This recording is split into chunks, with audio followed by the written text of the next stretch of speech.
হাদি শাহাদাত বরণ করার পরপরই অর্থাৎ তার মৃত্যুর খবরটা বাংলাদেশে আসা মাত্রই বাংলাদেশে দুটি ঘটনা ঘটে।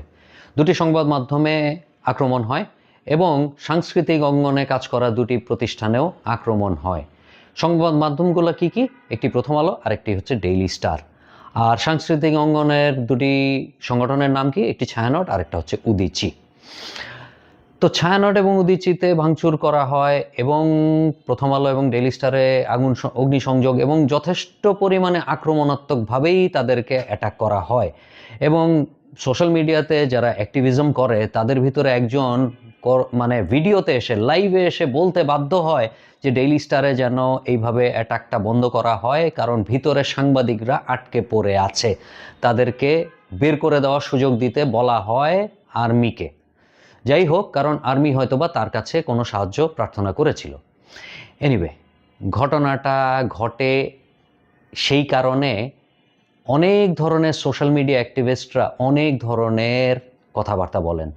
কেউ কেউ বলেন ঠিক হয়েছে, কেউ কেউ এটার চরম নিন্দা জানায়। আজকে আবার দেখলাম বিএনপি এই গণমাধ্যম কর্মীদেরকে নিয়ে একটি সংবাদ সম্মেলন করেন। ওইখানে মাহফুজ আনামও আসেন এবং মতিউর রহমান সাহেবও আসেন। মাহফুজ আনাম বলেন যে তাদেরকে ক্রিটিক্যাল মানে কথাবার্তা বলার, অ্যানালিসিস করার সুযোগ দিতে হবে পরবর্তী যে কোনো গভর্নমেন্টকেই।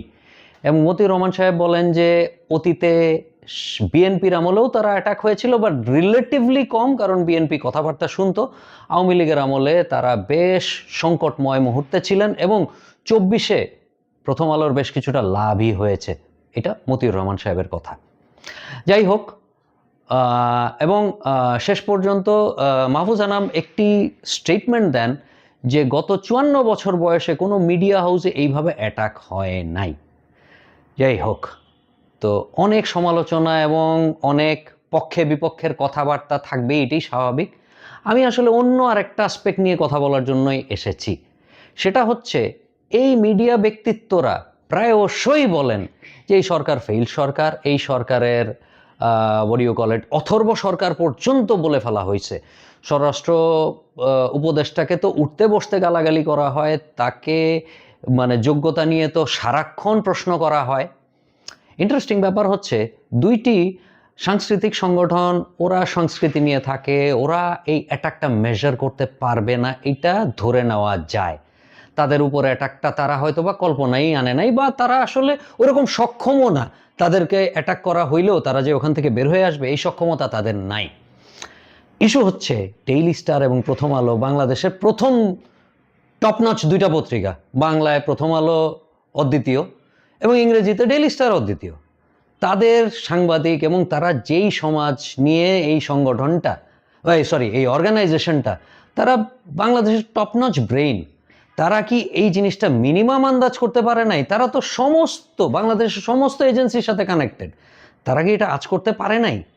তারা যদি দেখে যে স্বরাষ্ট্র মন্ত্রণালয় এবং বাংলাদেশের পুলিশ এবং অন্যান্য বাহিনী তাদেরকে প্রোটেকশন দিতে পারছে না, ইনফ্যাক্ট জনগণকেই প্রোটেকশন দিতে পারছে না, তারা কি নিজেদের প্রোটেকশন নিজেরা তৈরি করতে পারতো না?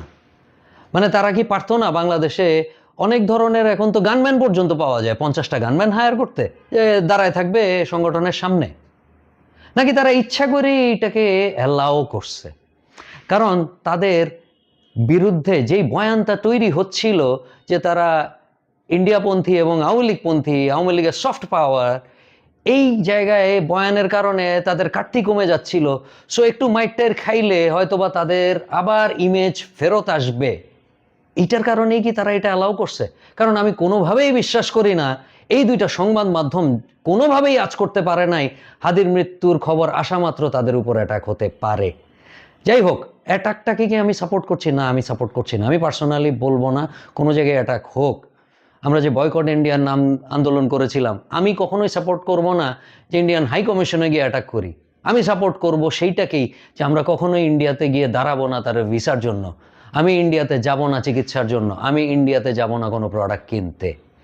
যাই হোক, আমার কাছে মনে হয়েছে এটি তাদের পরিকল্পিত, তারা জানতো এই ধরনের অ্যাটাক হবে এবং তারা আসলে এটার কোনো মেজার নেয় নাই, কারণ তাদের ইমেজ ফেরত আনাটা জরুরি ছিল। আসসালামু আলাইকুম।